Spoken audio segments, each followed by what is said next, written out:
তদন্তকারী সংস্থার বিরুদ্ধে অতি সক্রিয়তার অভিযোগ, দলের গুরুত্বপূর্ণ নথি চুরির অভিযোগ, হাইকোর্টের দ্বারস্থ তৃণমূল। হাইকোর্ট চত্বর থেকে আমার সঙ্গে অর্ণব রয়েছেন। অর্ণব, তৃণমূল যে মামলা করেছে, কি কি অভিযোগ করেছে, একটু আপডেট জানতে চাইব।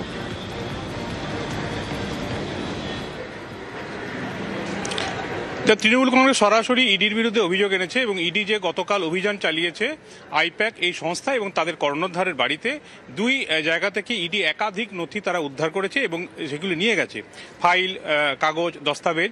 এগুলি আদতে তৃণমূল কংগ্রেস রাজনৈতিক দল তার বিভিন্ন নথি বা তথ্য, এসআইআর চলছে, এসআইআর সংক্রান্ত গুরুত্বপূর্ণ নথি, সিওরে বিধানসভা ভোট, বিধানসভা সংক্রান্ত একাধিক নথি।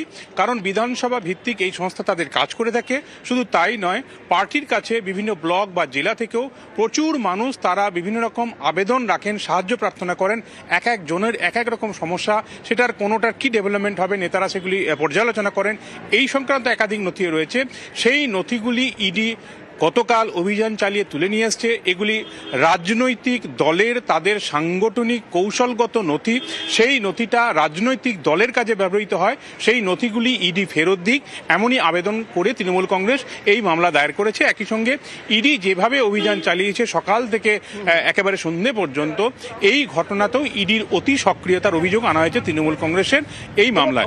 যে মামলা উল্টে এদিকে তো দেখা যাচ্ছে ইডিও মামলা করেছে, সেখানে ইডির কি অভিযোগ?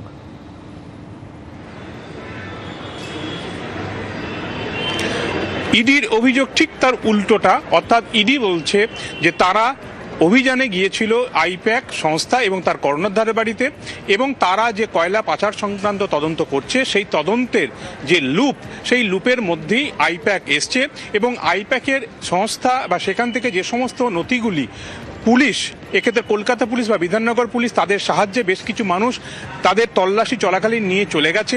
সেটা হতে পারে নথি, হতে পারে ফোন, হতে পারে হার্ড ডিস্ক। এই সমস্ত নথিগুলি তাদের তদন্তের স্বার্থে অত্যন্ত প্রয়োজন, সেগুলি তাদের হাতে ফিরিয়ে দেওয়া হোক, এই আবেদন তাদের রয়েছে।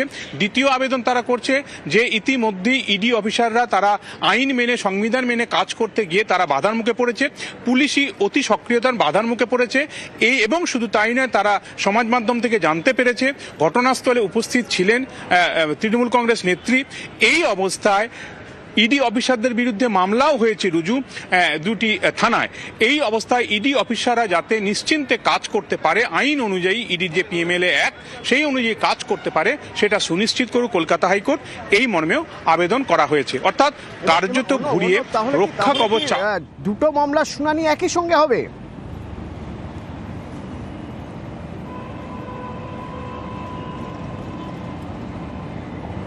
অতিরিক্ত সলিসিটর জেনারেল দিল্লি থেকে এসভি রাজু দৃষ্টি আকর্ষণ করে জরুরি ভিত্তিতে মামলা দায়ের করার অনুমতি চান।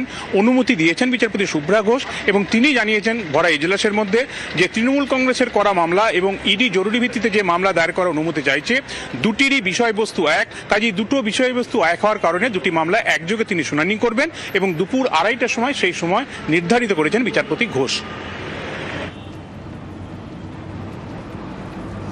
দুটি মামলা হাইকোর্টে তৃণমূল আবেদন করছে ইডির বিরুদ্ধে অতি সক্রিয়তার অভিযোগ করে, একাধিক গুরুত্বপূর্ণ নথি চুরির অভিযোগ করে এবং ইডি যে নথি নিয়ে নিয়েছে সেই নথি ফেরতের দাবি জানিয়ে। পাল্টা আবার ওদিকে দেখা যাচ্ছে আইপ্যাক অভিযানে পুলিশি বাধা সরানোর দাবি করছে ইডি এনফোর্সমেন্ট ডিরেক্টরেট। গতকাল নিয়ে যাওয়া ফাইল ফেরত দিতে হবে সেই দাবি করা হচ্ছে এবং ইডি অফিসারদের বিরুদ্ধে রক্ষা কবচের দাবি করা হচ্ছে। এই দুটি মামলায় বিচারপতি শুভ্রা ঘোষ জানালেন দুটি মামলারই যেহেতু বিষয়বস্তু এক, সুতরাং দুটি মামলার শুনানি একই সঙ্গে হবে। শুরু হবে আজ দুপুর 2:30 থেকে।